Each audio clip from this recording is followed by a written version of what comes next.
I knew that board gaming existed. I'd go to the gaming club every week, and of course, the primary focus was Warhammer 40,000, X-Wing miniatures, and other miniature-based games. Over to the side, you had the D&D group, and occasionally I'd crash that if they needed another player, but Thursday nights was, generally speaking, D&D night. But there'd be a group of board gamers, and occasionally I'd play a few games. At that time, Settlers and other card-based games, maybe a little Game of Thrones, and it was interesting, but I'm a wargaming guy. I'm a miniature type guy. And at some point, for a couple of months, my work schedule shifted. I was working afternoons into the early AM, and I couldn't make it to the gaming club. So, of course, paint your miniatures. I figured, well, I'll paint up my armies. I'll work on my pile of plastic and my pile of metal and get into a good position. But of course, as I was doing that, I'm just buying more and more stuff. So as I'm completing stuff, new piles of plastic are coming in. And this is where I first got the idea, board gaming as a solo experience. I realized that a couple of the board games that were out there, role-playing based, fantasy based, a little bit of wargaming based, I figure, hey, I can play them solo. Well, you know how this goes. So you jump in, board gaming collection, 2 or 3 titles quickly becomes multiple titles. And as my schedule reverted back to more normal, or more manageable, I should say, work schedule in school, I started playing board games with different groups. And from that perspective, really, yes, I love the tactics. Yes, I love the narrative, but it was a tremendously fun social experience, the fact to meet and play with new players.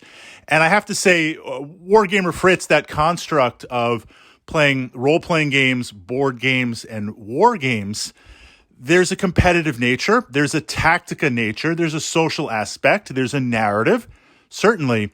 But through that lens of board gaming, it's social. Get to sit down, roll some dice with some friends, and kind of create an interesting experience. So within that framework, exploring that, the focus of this vlog, the Tactica board gaming checklist, and I'm going to offer my criteria, and of course in the comments and feedback, we'll build on that criteria. Games that make an interesting social experience. The type of games, what's that criteria? Now we all have our favorite titles.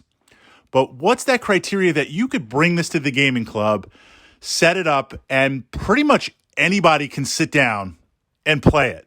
Whether you're a board gaming enthusiast, or maybe you're coming in from role-playing games or war games, or just if it's part of a comic shop or a gaming shop, someone walks in, walks by, and you're ready to play. What would the ultimate social board game engagement template look like? Well, the first thing for me is, and these aren't in any particular order, it's more like a circle, number of players. I want the game to ideally, and I'm going to offer a few examples of titles in my own collection that filter and fit this criteria, just as an example. Number of players. I want a game that can accommodate multiple players. A game that has 1 to 3 players, that's okay, or 2 to 3 players, or 4 max. But if we can scale that up, everyone has a place at the gaming table. Once you get that enthusiasm with players, if you've got 4 or 5 people sitting down at a table, setting up a board game, and it looks awesome, it looks a lot of fun, a lot of miniatures, some awesome maps, you've got some custom dice, you've got your little dashboard to control your character, and you're like, I'm in. If someone else comes up to sit down, I don't want to turn anyone away. So initial player count, I would like it to be able to support a good number of players. Now, if it scales up, or if we're able to house rule it or break the rules a little bit to make it work, and the game is a little bit easier, that's okay. We're not here necessarily for competitive play. We're here to have fun.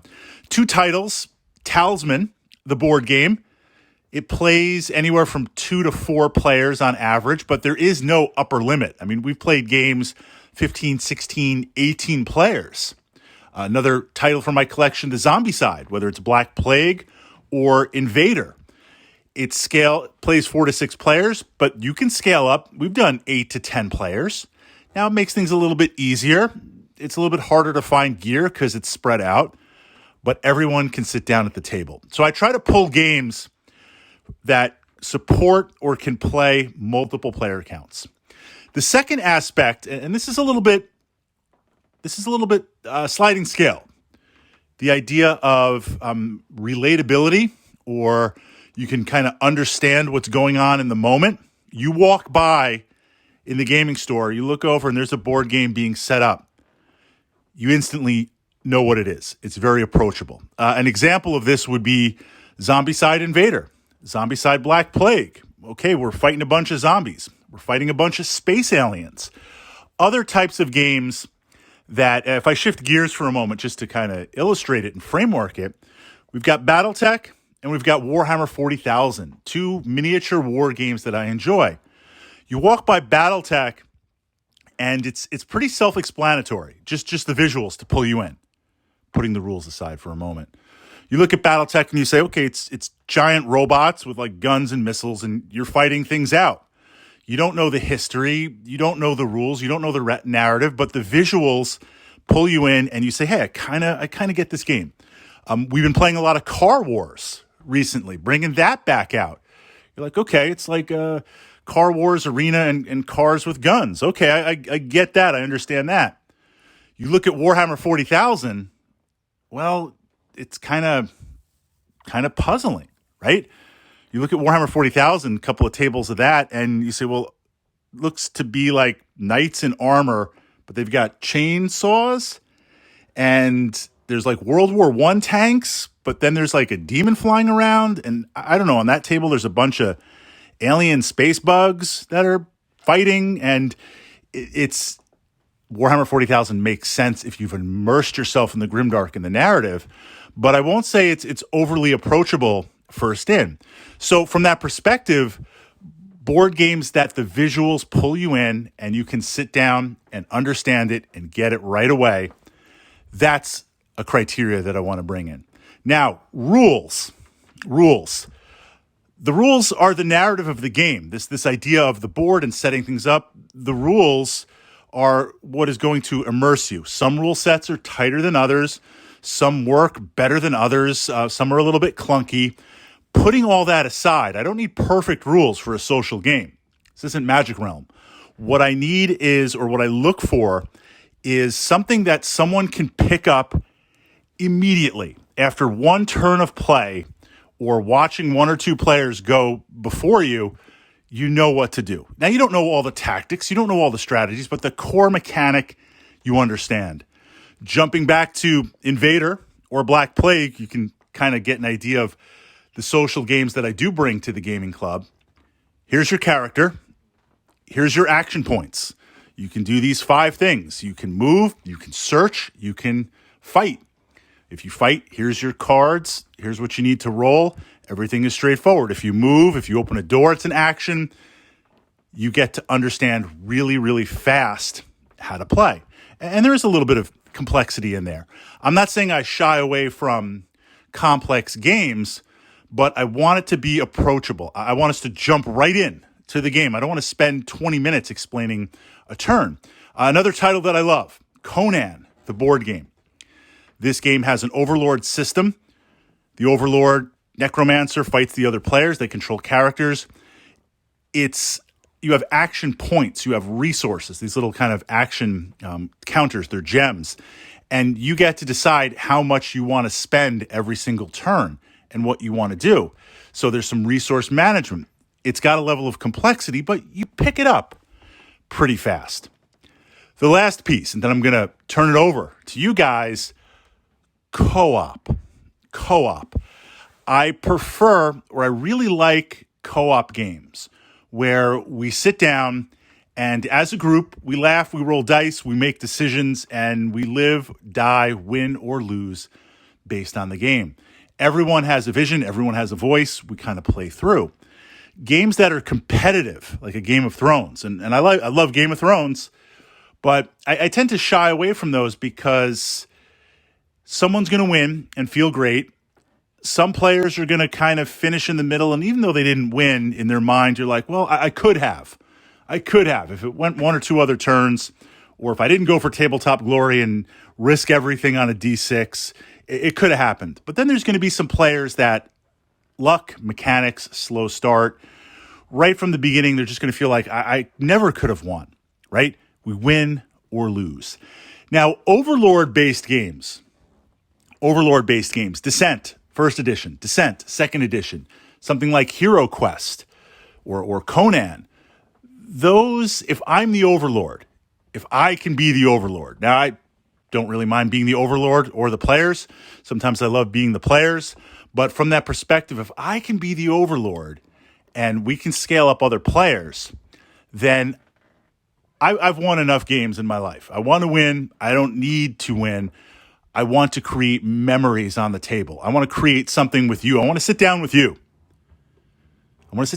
And just let's roll some dice. Let's make something happen where you're going to think and remember that game years from now.